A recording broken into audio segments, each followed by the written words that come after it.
नमस्कार विद्यार्थियों, मैं हेमंत स्वामी हिंदी की ऑनलाइन कक्षा में फिर आपके समक्ष उपस्थित हूँ। आज हमारा अध्ययन का विषय है कक्षा 10 की हिंदी पाठ्य पुस्तिका क्षितिज भाग 2 के गद्य खंड का अध्याय लखनवी अंदाज, जिसके लेखक हैं यशपाल। तो ये गद्य खंड का 12वां अध्याय है। तो इस पाठ का संपूर्ण व्याख्यान हम पिछले वीडियो में अध्ययन कर चुके हैं, जिसका लिंक आपको डिस्क्रिप्शन में मिल जाएगा। अब इसके संपूर्ण प्रश्नों को हल करते हैं।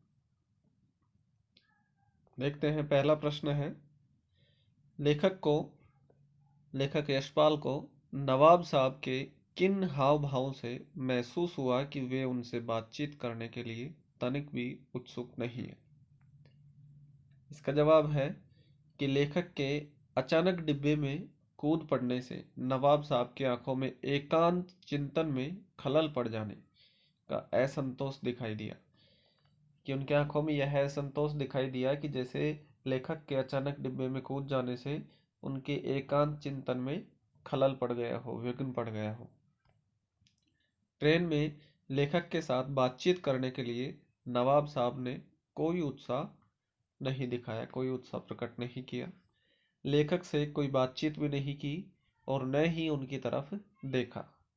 इससे लेखक को स्वयं के प्रति नवाब साहब की उदासीनता का आभास हुआ। अगला प्रश्न है कि नवाब साहब ने बहुत ही यत्न से खीरा काटा, नमक मिर्च बुरका, अंततः सूंघकर ही खिड़की से बाहर फेंक दिया। उन्होंने ऐसा क्यों किया होगा? उनका ऐसा करना उनके कैसे स्वभाव को इंगित करता है? तो इसका जवाब है कि नवाब साहब द्वारा दिए गए खीरा खाने के प्रस्ताव को लेखक ने अस्वीकृत कर दिया था। खीरे को खाने की इच्छा तथा सामने वाले यात्री के सामने अपनी झूठी साख या झूठी शान बनाए रखने के उलझन में नवाब साहब ने खीरा खाने की सोची, परंतु जीत नवाब साहब के दिखावे की हुई। अर्थात वो केवल दिखावा करना चाहता था, करके और फिर यह जताना चाहता था कि खीरा खाने का लखनवी अंदाज यह होता है। और इसी इरादे से नवाब साहब ने खीरा सूंघ कर फेंक दिया। एक एक करके खीरा सूंघा, उसके नाक से ही रसास्वादन किया और उन सबको ट्रेन की खिड़की से बाहर फेंक दिया। नवाब के इस स्वभाव से ऐसा प्रतीत होता है कि वो दिखावे की जिंदगी जीते हैं। खुद को अमीर सिद्ध करने के लिए वो कुछ भी कर सकते हैं। अगला प्रश्न है कि बिना विचार, घटना और पात्रों के भी क्या कहानी लिखी जा सकती है? यशपाल के इस विचार से आप कहाँ तक सहमत हैं? कि हम लेखक यशपाल के विचार से पूरी तरह सहमत हैं। किसी भी कहानी की रचना उसके आवश्यक तत्वों जैसे कथा वस्तु, घटना, पात्र, परिवेश, दृश्य आदि के बिना संभव नहीं होता है। घटना तथा कथा वस्तु कहानी को आगे बढ़ाते हैं। पात्रों द्वारा संवाद कहे जाते हैं। कहानी में कोई न कोई विचार, बात या उद्देश्य भी अवश्य होना चाहिए।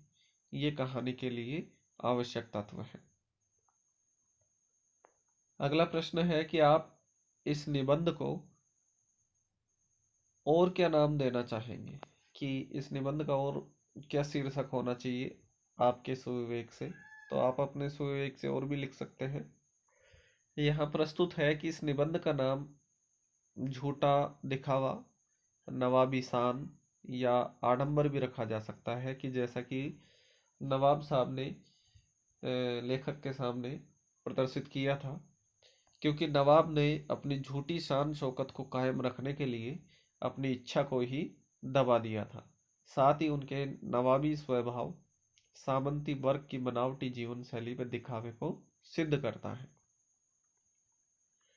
अगला प्रश्न रचना और अभिव्यक्ति से संबंधित है। तो इसका प्रथम प्रश्न है 5वें का, नवाब साहब द्वारा खीरा खाने की तैयारी करने का एक चित्र प्रस्तुत किया गया है। इस पूरी प्रक्रिया को अपने शब्दों में व्यक्त कीजिए। तो इसका जवाब है कि सेकंड क्लास कि एकांत डिब्बे में बैठे नवाब साहब खीरा खाने की इच्छा से 2 ताजे खीरे एक तौलिए पर रखे हुए थे। पहले तो उन्होंने खीरे को खिड़की से बाहर निकालकर लोटे के पानी से धोया और तौलिए से साफ कर पानी सुखा लिया। जेब से चाकू निकाला और दोनों खीरों की सिर काटे, अर्थात ऊपर का सिरा काटा और उन्हें गोद कर झाग निकाला, उन्हें रगड़ कर झाग निकाल दिया जिससे उनका कड़वाहट कम हो जाए। फिर खीरों को बहुत सावधानी से छीलकर फाकों पर बहुत कायदे से सुव्यवस्थित रूप से जीरा, नमक, मिर्च की सुर्खी पाउडर बुरका दी। इसके बाद एक एक करके उन फाकों को उठाते गए और उन्हें सूंघ कर खिड़की से बाहर फेंकते गए। कहने से तात्पर्य है कि एक एक फाक को उठाकर नाक से ही उस खीरे का रसास्वादन करते हुए उन खीरों को फेंक दिया गया। अगला प्रश्न है कि किन किन चीजों का रसास्वादन करने के लिए आप किस प्रकार की तैयारी करते हैं? तो उत्तर दिया गया है, इसमें भी आप अपना स्वविवेक का इस्तेमाल कर सकते हैं। इसके अतिरिक्त आप उत्तर लिख सकते हैं कि हम खीर का रसास्वादन करने के लिए उसे अच्छी तरह से एक कटोरी में रखते हैं तथा उसके ऊपर काजू, किशमिश, बादाम और पिस्ता डालकर अच्छी तरह से उसे सजाते हैं और फिर उसका स्वाद लेते हैं। अगला प्रश्न है कि खीरे के संबंध में नवाब साहब के व्यवहार को उनकी सनक कहा जा सकता है। आपने नवाबों की और भी सनकों और शौक के बारे में पढ़ा या सुना होगा। किसी एक शौक के बारे में लिखिए। पाठ में प्रस्तुत खीरे के प्रसंग द्वारा नवाब के दिखावटी जिंदगी का पता चलता है। इससे उनके सन की व्यक्तित्व का ज्ञान होता है। ऐसे ही एक सनक यह भी हो सकती है कि नवाब अपनी शान शौकत के लिए पैसे जुटाने से बाज नहीं आते हैं। पैसे नहीं जुटाते हैं, अपनी शान शौकत में ही खर्च कर देते हैं। फिर चाहे उनके घर में पैसों की तंगी ही क्यों ना हो, पर वे खूब पैसे लुटाते हैं अपनी शान शौकत, झूठी नवाबी या झूठी शान शौकत दिखाने के लिए। अगला प्रश्न है कि क्या सनक का कोई सकारात्मक रूप हो सकता है? यदि हाँ, तो ऐसी सनकों का उल्लेख करो कि ऐसी कौन कौन सी सनक होती है जिसका सकारात्मक रूप हो सकता है। इसको उदाहरण सहित यह स्पष्ट किया गया है कि सनक के 2 रूप होते हैं। ऐसे कुछ सनकों का उल्लेख नीचे दिया गया है कि एक सकारात्मक रूप होता है और एक नकारात्मक रूप होता है।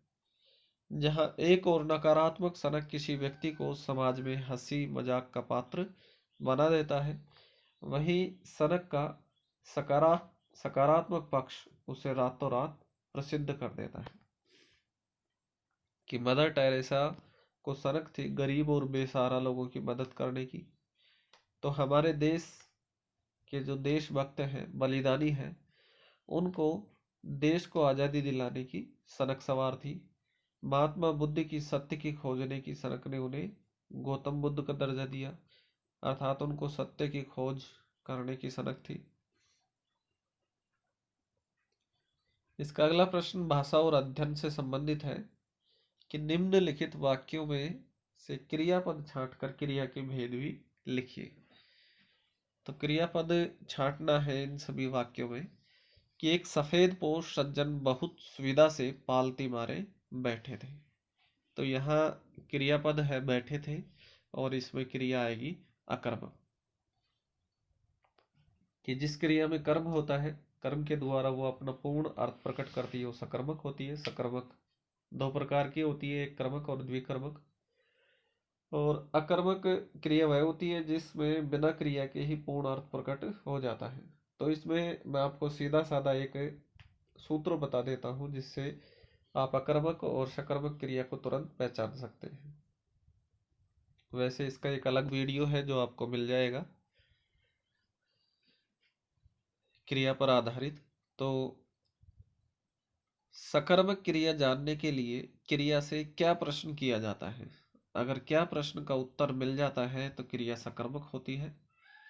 और क्या प्रश्न का उत्तर नहीं मिलता है, क्रिया से क्या प्रश्न का उत्तर नहीं मिलता है, तो क्रिया अकर्मक होती है। लेकिन इसमें ध्यान देने योग्य बात यह है कि क्या का जवाब कर्ता नहीं होना चाहिए। जैसे पक्षी आसमान में उड़ रहे हैं, क्या उड़ रहे हैं, तो क्या का जवाब यहाँ कर्ता आ रहा है, जबकि हम ढूंढ क्या रहे हैं, कर्म। तो यहाँ क्रिया अकर्मक ही है कि पक्षी आसमान में उड़ रहे हैं, क्या उड़ रहे हैं, तो यहाँ कर्म नहीं है, केवल क्रिया है। इसी प्रकार से यहाँ दिया हुआ है, समझ गए होंगे आप कि किस प्रकार से अकर्मक और सकर्मक को अंतर किया जा सकता है, पहचाना जा सकता है। तो यह वाक्य दिया हुआ है कि एक सफेद पोश सज्जन बहुत सुविधा से पालती मारे बैठे थे। तो यह क्रियापद जो है वो बैठे थे, क्या बैठे थे स्पष्ट नहीं हो रहा है, इसलिए यहाँ क्रिया अकर्मक होगी। अगला वाक्य है कि नवाब साहब ने अगला वाक्य है कि नवाब साहब ने संगति के लिए उत्साह नहीं दिखाया। तो यहाँ जो क्रियापद है वो है दिखाया, जबकि दिखाया से क्या प्रश्न करेंगे, तो क्या दिखाया, तो यहाँ इसका जवाब मिल रहा है उत्साह नहीं दिखाया। तो यहाँ क्या का जवाब उत्साह मिल रहा है, अर्थात उत्साह कर्म है, इसलिए क्रिया सकर्मक हो जाएगी। अगला वाक्य है जिसमें क्रियापद छांट कर क्रिया का नाम लिखना है कि ठाली बैठे कल्पना करते रहने की पुरानी आदत है। तो इसमें जो क्रियापद है वो कल्पना करना है, और अगर इससे क्या प्रश्न किया जाए कि क्या कल्पना की जा रही है, तो यहाँ दिया नहीं गया है क्या कल्पना, अर्थात कर्म नहीं है, इसलिए अकर्मक क्रिया हो जाएगी। इसी का अगला वाक्य है कि अकेले इस सफर का वक्त काटने के लिए ही खीरे खरीदे होंगे। तो यहाँ क्रियापद है काटना, तो काटना क्रियापद से प्रश्न करेंगे क्या, क्या काटने के लिए, अर्थात वक्त काटने के लिए। तो यहाँ इसका जवाब मिल रहा है, तो क्रिया सकर्मक हो जाएगी, इसका कर्म जो है वो वक्त हो जाएगा। और फिर दूसरा क्रियापद है खरीदे होंगे, तो यहाँ क्या खरीदे होंगे, खीरे। तो इस क्रियापद का जो कर्म है वो खीरे है, इसलिए यहाँ भी सकर्मक होगी। काटना और खरीदे होंगे दोनों ही सकर्मक क्रिया है। अगला वाक्य दिया हुआ है कि दोनों खीरों के सिरे काटे और उन्हें गोदकर झाग निकाला।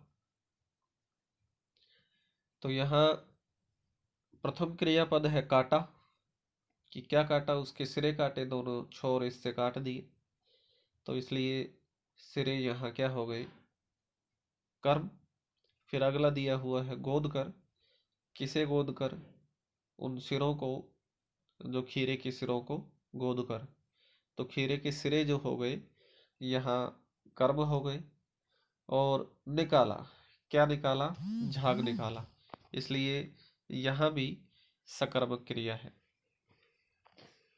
तो तीनों में ही सकर्मक क्रिया है, एक का कर्म झाग है, दूसरे का खीरे का सिरा है, और तीसरे का सिरा है। अगला दिया है कि नवाब साहब ने सतृष्ण आंखों से नमक मिर्च के संयोग से चमकती खीरे की फाकों की ओर देखा। तो यहाँ देखा क्रिया है, तो इस क्रियापद से प्रश्न करेंगे क्या देखा। तो ये प्रयोग की दृष्टि से आक्रामक है, जबकि वैसे तो अगर अंदाजा लगाएं तो खीरे की फाकों की ओर देखा। अगला दिया हुआ है कि नवाब साहब खीरे की तैयारी और इस्तेमाल से थक कर लेट गए। तो लेटना क्रिया सदैव ही आक्रामक होती है, क्या लेट गए, इसका जवाब नहीं मिलता है। कुछ एक क्रिया होती है थकना, सोना, नहाना, लेटना, रेंगना, इस प्रकार से मुस्कुराना, रोना, तो ये स्थायी कर्मक क्रियाएं होती हैं। अगला है जेब से चाकू निकाला। तो निकाला यहाँ क्रियापद है, क्या निकाला, चाकू। तो यहाँ कर्म चाकू है, इसलिए क्रिया सकर्मक हो जाएगी। इस प्रकार से इस अध्याय के सभी प्रश्नोत्तर पूर्ण होते हैं। अगले वीडियो में अगले अध्याय की चर्चा करते हैं। धन्यवाद।